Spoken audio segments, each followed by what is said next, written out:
প্রতিদিন সকালবেলা ঘুম থেকে উঠেই চিন্তা হয় আজকে কি রান্না করব। ফ্রিজ ভর্তি যতই বাজার থাক না কেন আমরা মেয়েরা ঘুমাতে যাওয়ার আগেও চিন্তা করে রাখি কি রান্না করব, আবার সকালবেলা ঘুম থেকে উঠেও চিন্তা করতে হয় কি রান্না করব। তো যাই হোক, ফ্রিজ থেকে একটা মুরগি বের করে ভিজিয়ে রাখলাম, দুপুরের জন্য রান্না করব। সকালের জন্য খিচুড়ি রান্না করেছিলাম, সাথে আলুর ভর্তা বানিয়েছিলাম, তো সেগুলো দিয়ে আমরা সকালের খাবার খেয়েছি। নতুন বাসায় ওঠার পরে আমি কিন্তু একেবারে গ্রামের বউদের মতো হয়েছি। গ্রামের বউয়েরা সাধারণত মুরগি হাঁস পালন করে, সকালবেলা ঘুম থেকে উঠেই তাদের ডিউটি থাকে মুরগি হাঁসগুলোকে খাবার দেওয়া। আমিও শখ করে বেলকনিতে 4টা মুরগি পালন করেছি। মুরগিগুলো একেবারে ছোট ছোট এনেছিলাম, তো সেগুলো বড় হয়ে গেছে। একেবারে 0 বাচ্চা এনেছিলাম, ভেবেছিলাম হয়তো বাঁচবেই না, কিন্তু সেগুলো কত বড় হয়েছে। নিজে হাতে এভাবে হাঁস মুরগি পালন করে খাওয়ার আনন্দটাই আসলে আলাদা। এবার আর বাজার থেকে মুরগি কিনতে হবে না, আমার পালন করা মুরগিগুলোই খাওয়া হবে। বাসায় কোনো মেহমান আসলেও আর চিন্তা নাই, খাসা থেকে একটা মুরগি ধরতে পারবো। তো যাই হোক, এখন দুপুরের জন্য রান্না বসিয়ে দিব। ভিজিয়ে রাখা মুরগিটা কেটে ভালোভাবে ধুয়ে নিয়েছি। এবার একে একে সব মশলাগুলো দিয়ে দিচ্ছি। আজকে সব মশলাগুলো দিয়ে হাতে মেখে মুরগির মাংস রান্না করব। এই মশলাগুলো কিন্তু আমার নিজে হাতে তৈরি করা। আমি আমার রান্নাতে আমার তৈরি করা মশলাগুলোই ব্যবহার করি। অনেক আপুরাই জিজ্ঞেস করেন আপু মশলার কালার গুলো কেমন হবে এবং মশলাগুলো একেবারে পিওর কিনা।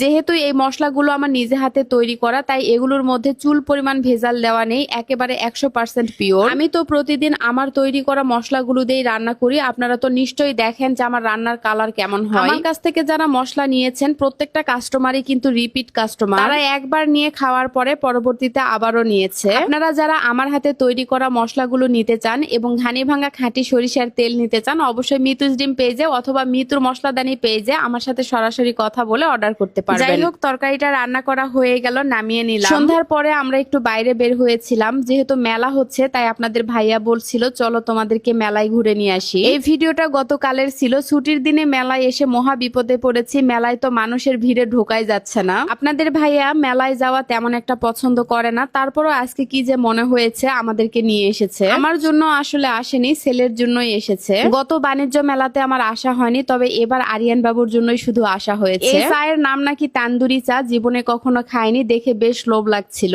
1 কাপ চায়ের দাম 50 টাকা, উপরে চকলেট দেওয়ার কারণে খেতে ভীষণ মজার ছিল। মেলায় আসা মানে হুদাই একটা খরচ, যেটাতে হাত দিবেন সেইটারই দাম বেশি, সেটা হোক খাবার কিংবা অন্যান্য জিনিস। মেলার মধ্যে তো অনেকক্ষণ থেকে ঘোরাঘুরি করলাম, এখনো কোনো জিনিসই কিনতে পারিনি। আরিয়ান বাবু তো একটার পরে একটা বায়না ধরেই আছে। মেলায় আসলে বাচ্চাদের আনন্দের কোনো সীমা থাকে না। আমি তো এখনো কিছু নিতেই পারিনি। এখানে এসে একজোড়া চুড়ি পছন্দ হয়েছিল, বাসায় পরে থাকার জন্য চুড়িগুলো নিতে চেয়েছিলাম, কিন্তু মনে হচ্ছে রং থাকবে না। মেলাতে আসলে তো যেটা দেখি সেইটাই নিতে ইচ্ছে করে, তবে আমার কাছে মনে হয় মেলায় এসে কোনো কিছু কেনাকাটা করা একেবারেই বোকামি। যাই হোক, অনেকক্ষণ থেকে মেলায়